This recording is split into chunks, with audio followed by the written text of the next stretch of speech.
Well, there's never a dull day when President Donald Trump is in office.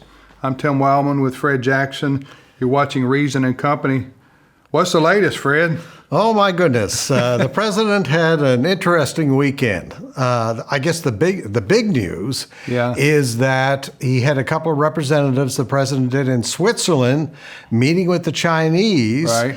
And they put to rest for now a 90-day period all those big tariffs that people have been very concerned about. So they're dropping them down dramatically over the next 90 days.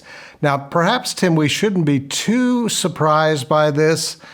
Knowing President Trump, he throws big figures like 145% tariff, and then he backs it down to about 30%. Right. So the stock market is really loving this. And so we're hoping that this becomes permanent. Yeah, there's obviously the United States and China just do an enormous amount of business, and it impacts the world economy. Mm-hmm. And so it's good for everybody if the U.S. and China can come to some kind of an agreement that everybody's happy with and bring some stability back. And it looks like they're on that right path. As you say, President Trump is he's a tough negotiator, and he just throws numbers out there, and then he expects the other side to come to where he wants them to be. And so the stock market is reacting really well so far on the potential for a long-term trade agreement between the U.S. and U.S. and China. Now, the president also got a plane this weekend, didn't he?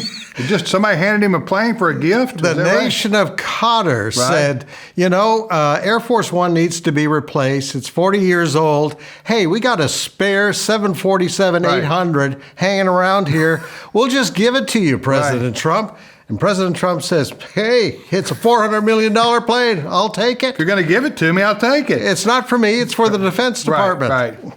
Right, and so President Trump, who knows whether he'll accept this or if they can convert that to something that would be secure enough to be considered an Air Force One. But the Qatar nation's wanting to give him a palatial, well, they call it a flying palace, right? Not a flying saucer, but a flying palace there that they want to give President Trump. And of course, the fake news media, as he calls them, says you're taking a personal gift. And he says, no, I'm not taking a personal gift. This is a gift to the United States by the country of Qatar. All right, so we'll continue to watch and see what happens this week with President Donald Trump and what he's doing. We'll see you next time on Reason and Company.